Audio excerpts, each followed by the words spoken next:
pacientes, quais as perspectivas, inclusive em relação a 2022. 2022 começa a ser pintado agora, nesse momento, com essa eleição ali no Congresso. A gente vai falar sobre isso com ele, tá bom? O programa está bem bacana. Vamos começar com as principais notícias desta terça-feira? Olha só. Arthur Lira, do Partido Progressista de Alagoas, é o novo presidente da Câmara Federal. No Senado, o vencedor foi Rodrigo Pacheco, que é do Democratas de Minas Gerais. Os dois foram apoiados por Jair Bolsonaro e eleitos em primeiro turno. A vitória dos candidatos governistas custou bilhões de reais em emendas parlamentares, além de cargos em ministérios. Isso tudo já começa a ser cobrado, inclusive. O primeiro ato de Arthur Lira como presidente da Câmara foi anular a eleição da mesa diretora conduzida por Rodrigo Maia. Com isso, ele excluiu o grupo de Baleia Rossi da composição dessa mesa. A oposição prometeu ir à justiça contra essa decisão, que foi inclusive chamada de golpe. Na Câmara Municipal de São Paulo, a mesa diretora pediu reforço da segurança de vereadores, mas não para co-vereadoras. Desde a semana passada, foram registrados boletins de ocorrência de 3 ataques.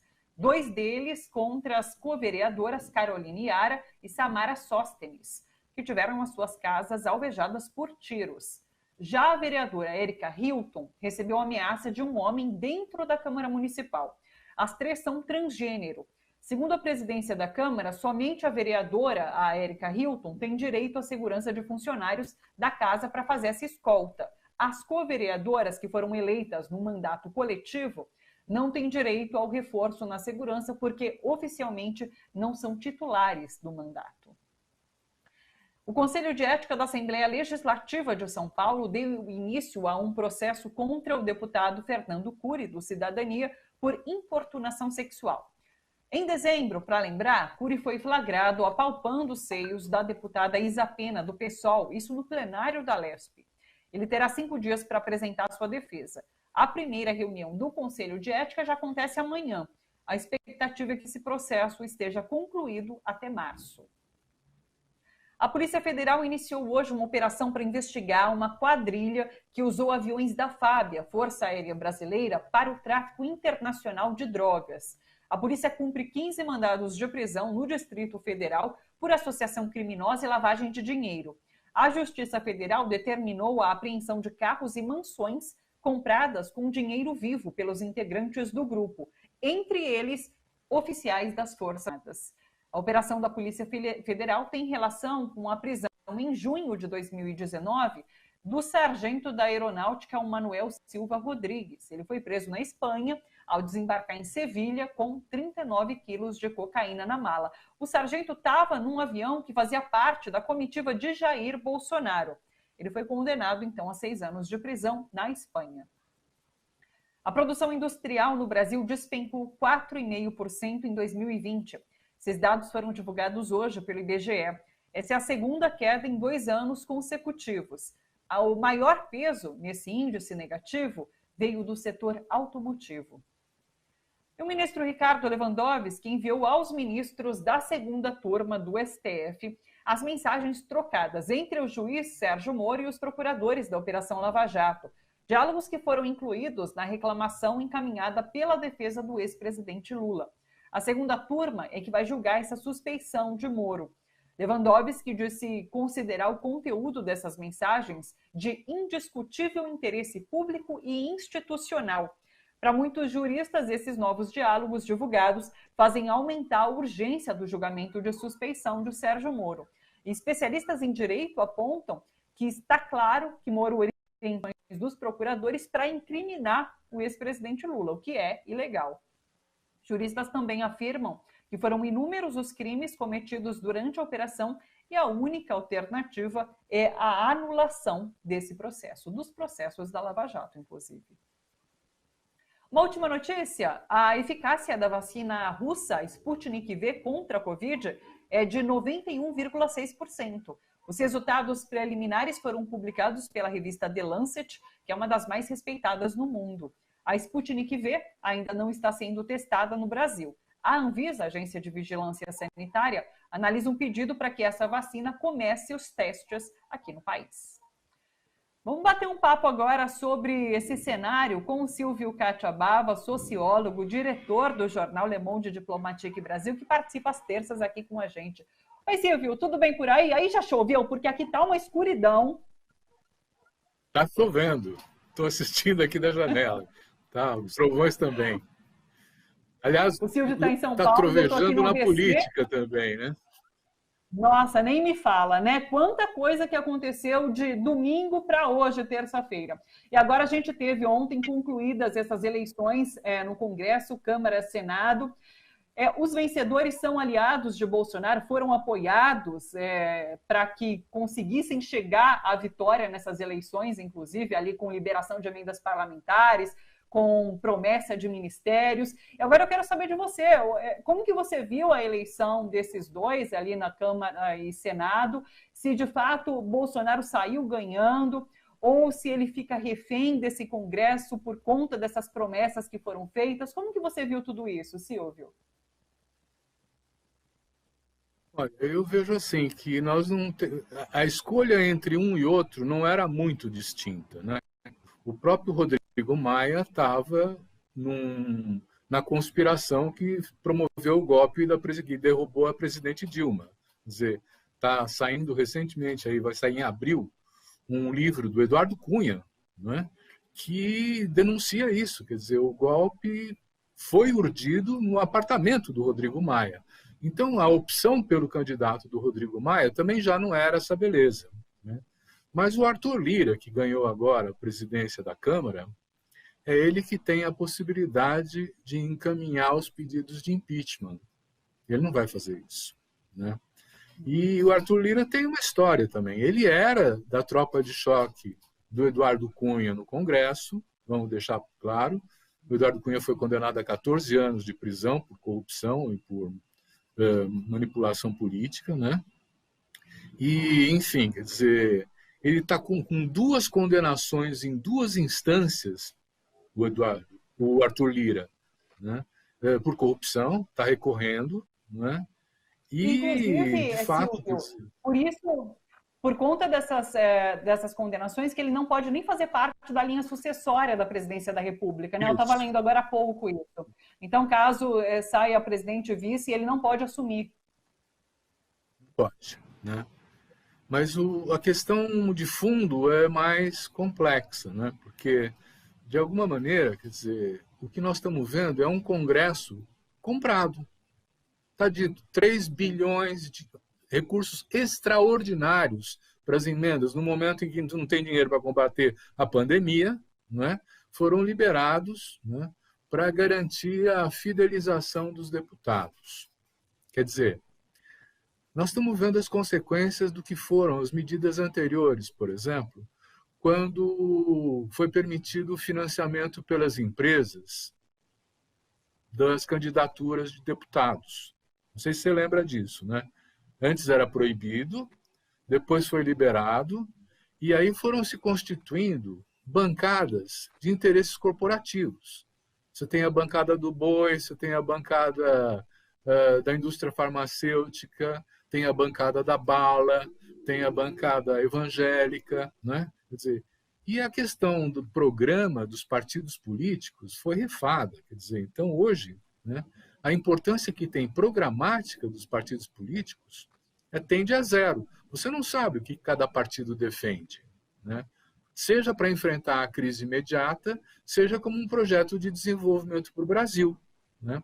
E nós não temos, como na Inglaterra, por exemplo, a ideia daquele gabinete que chama Shadow Cabinet, né? Quer dizer, o gabinete da oposição, que vai pontuando em cada ministério o que eles fariam se estivessem no governo e criticando as ações de governo, né? Quer dizer, o que nós temos lá é um conjunto de deputados. Olha, o general Heleno, que não é uma pessoa, vamos dizer assim, de esquerda, absolutamente, ele é de extrema direita, né? Ele comunicou, e foi divulgado nos jornais: se gritar pega centrão, não sobra um, meu irmão, né? Isso não é uma palavra minha, é do general Heleno, né? Então, o que nós temos? Nós temos um mundo muito corrupto na política, né? Essa corrupção é constitutiva desse modelo de política, não é para penalizar uma pessoa, é o sistema que funciona assim, não é? E num sistema político cada vez mais distante das aspirações e necessidades da população. Você vê o Congresso se manifestar sobre a pandemia? Você vê o Congresso se manifestar sobre o desmatamento da Amazônia, a degradação do Cerrado, do Pantanal? Quer dizer, são manifestações pontuais de alguns deputados que ainda honram o seu mandato, mas a maioria não é assim, né? E eu vejo com preocupação, quer dizer, o fato de que o Bolsonaro está assegurando a continuidade do seu governo, né? Quer dizer, o Arthur Lira não vai colocar os impeachments, né? A influência que o Bolsonaro tem na justiça pode fazer com que ele ameace a cada momento o Arthur Lira pela condenação dos seus processos na última instância, né? Ele pode ir para a cadeia. Então, o governo, ao controlar também o judiciário, quer dizer, você veja como é que o judiciário tem se comportado em relação às ameaças de fechar o Congresso. O presidente, num dia, vai a um ato de extrema-direita e faz um discurso que ele pode fechar o Congresso. E o Supremo Tribunal Federal não faz nada. Quer dizer, então, é muito preocupante o caminho que está se abrindo para o aprofundamento do autoritarismo, né?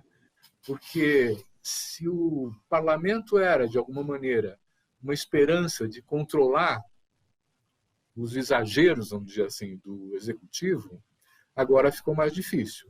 A Procuradoria-Geral da República não faz nada, só fica aceitando e orientada pela Presidência da República. O Supremo Tribunal votou 6-5, quer dizer, a impossibilidade da presidência das câmaras, da reeleição dos presidentes. Quer dizer, numa Constituição que está claramente dizendo que não pode, 5 dos elementos do Supremo diziam que sim, né? Então, nós temos aí uma influência da política na justiça, né, que submete essa justiça aos interesses do executivo. Agora, nós temos um parlamento que, se já era conivente com uma política de austeridade desde o começo de 2017, né, ele agora tem um controle maior, vamos dizer assim, do executivo e dessa política que tem dimensões ideológicas, que tem dimensões, vamos dizer assim, de destruição do Brasil. Um dos projetos que pode caminhar agora é aquele da unificação das polícias militares sobre um comando nacional, que é uma das aspirações do Bolsonaro. Se ele consegue isso, né, e é possível que o Congresso vote essa unificação, ele vai ter sob seu comando mais de 500 mil militares, né, que são adeptos do Bolsonaro. Quer dizer, Bolsonaro sempre defendeu os interesses corporativos da PM, né, defendeu a anistia aos motins da PM, né, e a PM é muito fiel a ele. Então, é muito preocupante que esses quebra-cabeça vá se montando dessa forma, né, e eu vejo que mesmo os primeiros atos do Arthur Lira, como você mencionou, de questionar a composição de oposição, né, já é uma ação de ataque e destruição da capacidade de um discurso que oponha, né, o interesse desse governo, que é uma necropolítica, como a gente vem dizendo nessas análises, né? Aliás, olha, dá para fazer uma ponte com a questão do tráfico internacional de drogas e os oficiais das Forças Armadas. Eu não sei se você se lembra, mas o próprio Bolsonaro, numa fala pública, ele fala assim: eu não sabia que a minha sogra era traficante, mas assim mesmo casaria com a Michele. Ele mesmo indica as suas ligações com a droga e com as milícias, o Adriano, o Queiroz. Então, eu quase diria que nós estamos, acho que nós estamos num governo de milicianos e de narcotráfico, onde as Forças Armadas também fazem parte. Não vou dizer que toda ela, mas quando você tem oficiais das Forças Armadas flagrados no tráfico de drogas, né, o Exército, as Forças Armadas têm serviços de inteligência. Quer dizer, se eles quisessem apontar esses fatos, né, eles já teriam apontado. Não precisaria a Polícia Federal entrar numa história dessa, né? Então, é um cenário preocupante, viu?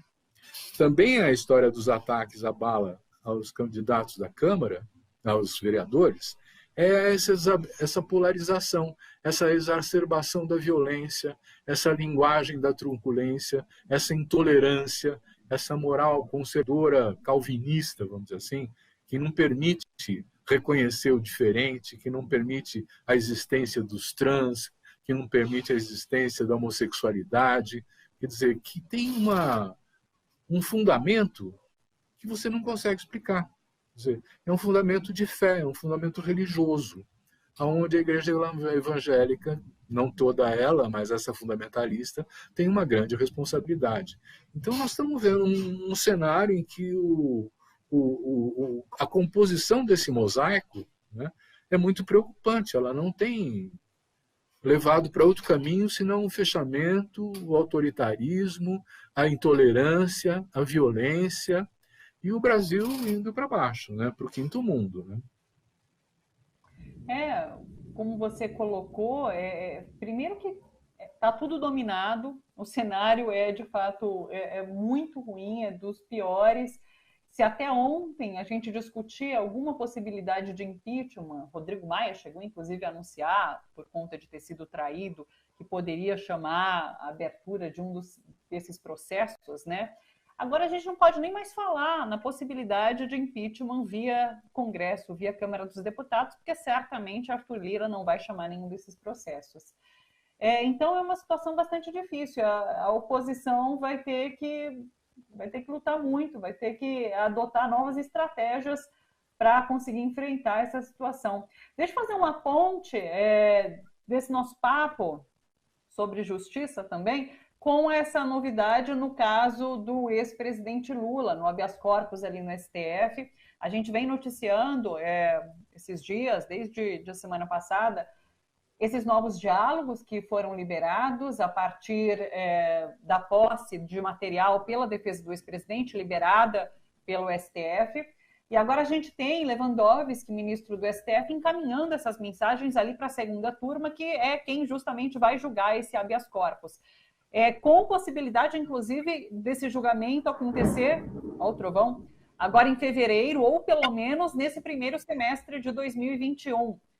Como que você vê essa possibilidade de julgamento? Tenho perguntado isso para todos os nossos analistas aqui. Leandro Forte chegou a comentar que se STF julgasse não pela nulidade desse processo, é o fim das instituições, é o fim da justiça no país. Como que você tem acompanhado essas novidades, Silvio? Olha, Thalita, eu dei uma olhada nas transcrições que foram publicadas, né? Quer dizer, fica absolutamente evidente, né, que aquilo foi uma conspiração que juntou o juiz com os promotores, o Moro, o Dallagnol e tudo mais, né, para fazer uma condenação política e tirar o ex-presidente Lula das eleições de 2018. O objetivo era esse, né? Mas ele vai além, porque a Lava Jato, hoje com umas ligações mais evidentes com interesses norte-americanos, né, ela promoveu a desindustrialização do país, ela destruiu cadeias produtivas, a indústria naval, as empreiteiras de obras públicas, quer dizer, sob a alegação da corrupção, né? Mas isso vai muito além, quer dizer, nós vamos entrar numa fase em que o Brasil está reprimarizando a sua economia, quer dizer, está virando exportador de grãos, de carne, essas coisas, está perdendo uma dimensão industrial, né? O ataque à ciência, à universidade também, é outro cenário em que, na verdade, conspira contra a possibilidade do Brasil se tornar desenvolvido, né? Não tem jeito. Quer dizer, com essas políticas, nós vamos virar uma colônia de exportação de produtos primários com alguns enclaves industriais, né, que interessam também ao Brasil, né? Então, o que o Lewandowski está apresentando, né, é que houve, de fato, um crime contra a nação, um enorme crime. não só no impedimento do presidente Lula, que de fato precisa ser anulada a sua condenação, né? E isso significa, inclusive, que as condenações todas da Lava Jato estão em questão, né? Como é preciso encontrar e identificar a dimensão do ataque à possibilidade do Brasil virar um país decente, né? Que esses juízes e promotores promoveram. Mas promoveram com uma conivência, né? Quer dizer, eles não podem fazer isso sozinhos. Com o Supremo Tribunal Federal, né? E acatando uma orientação de austeridade, né? Que é a dos principais grupos econômicos brasileiros. No Brasil não acontece mudança política sem a anuência e a participação desses grandes grupos econômicos, inclusive dos financeiros, né? Hoje mesmo tem uma fala do Armínio Fraga, um financista, um banqueiro, né? Em que ele diz assim, olha, não são todos agora que estão, não são todos os empresários, grupos econômicos que estão apoiando o Bolsonaro, porque ele está exagerando. Mas ninguém questiona, né, que o teto do gasto social tem que acabar. Ninguém questiona as políticas de austeridade que dão sustentação a esse governo. Ninguém questiona, enfim, quer dizer, a reforma da Previdência, a reforma trabalhista, que destruíram alguns direitos, né? Tanto é que na agenda, vamos dizer, de um possível governo de restauração do Brasil, a proposta é vamos anular as coisas que aconteceram e as decisões que aconteceram depois de 2016, né? Porque elas são todas prejudiciais ao Brasil, né?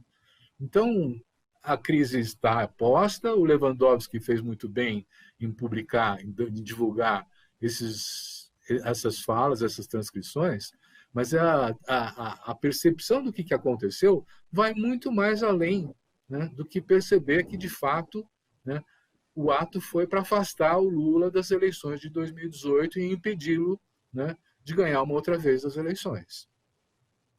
Sim. Le Monde Diplomatique de hoje, às 9h, sobre justiça e o governo Bolsonaro. Acho que vocês vão trazer muitos desses assuntos que a gente comentou agora, inclusive.